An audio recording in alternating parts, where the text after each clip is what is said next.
Welcome to the Billboard Mastery Podcast, where you will learn the correct way to identify, evaluate, negotiate, perform due diligence on, select the construction type, build, rent the ad space, and operate billboard signs. And now, here is your host, the guy that built from scratch the largest privately owned billboard company in Dallas-Fort Worth, Frank Rolfe.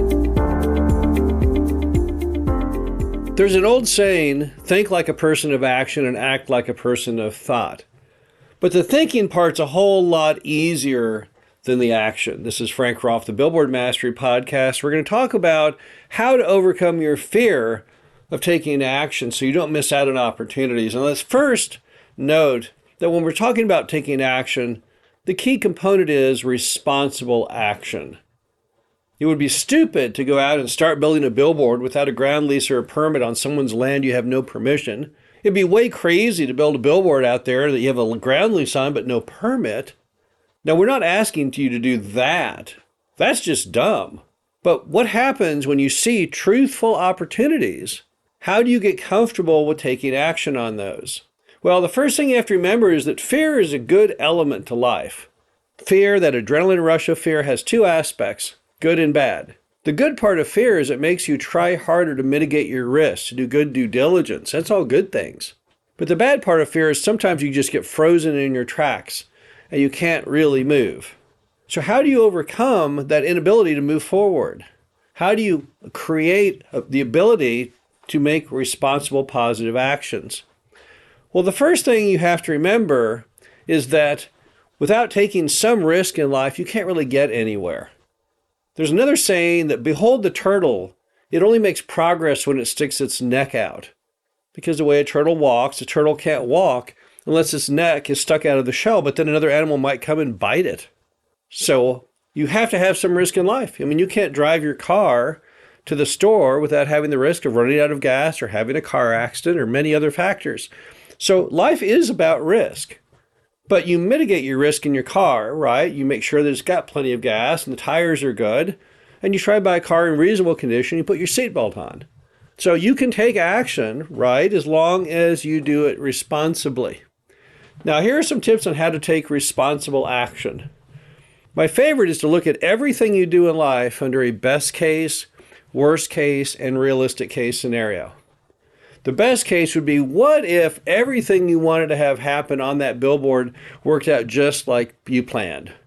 And even better, you thought if you built the sign, you can rent one side for $2,000 a month and the other side for $1,000 a month for $3,000 total. And lo and behold, on your best case scenario, you were wrong. It's a much better sign than you ever thought, and you're able to get $4,000 a month. That's a best case. But then you also have the worst case, and that's what if you can't hit any of your targets appropriately? What if instead of getting $3,000 a month on your budget, you only get $1,000 a month because one side you just can't find anyone to advertise on? And then the question is, what happens to you?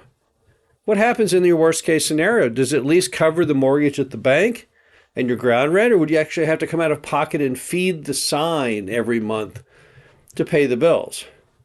If you can't survive your worst case, don't do the deal. And there's a third case, the middle ground between worst case and best case, called the realistic case. And in that scenario, we're not hitting everything perfect, but it's also not horrible. So it's pretty much a little less or even at your budget.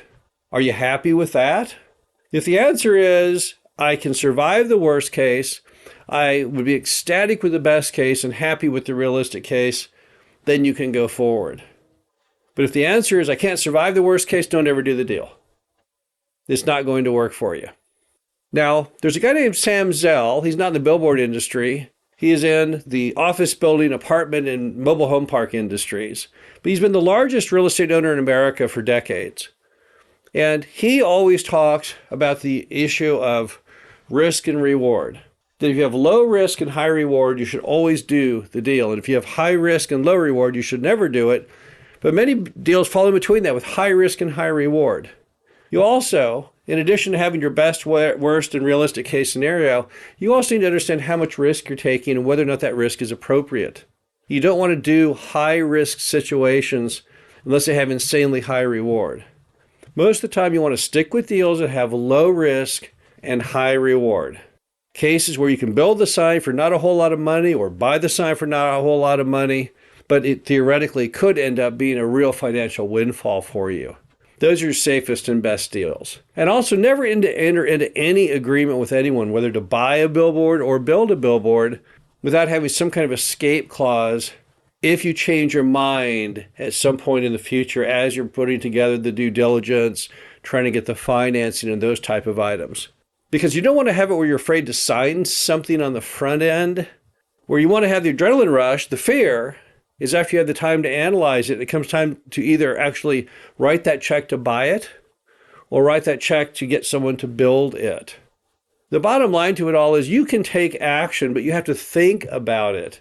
You have to make sure that it's smart, that it's safe. Responsible action is the key to life. If you don't take responsible action, you can't get anywhere. But if you do take responsible action, if you mitigate the risk, you'll soon find the opportunities abound, and they're very, very healthy for you. This is Frank Rolfe, the Billboard Mastery Podcast. Hope you enjoyed this. Talk to you again soon.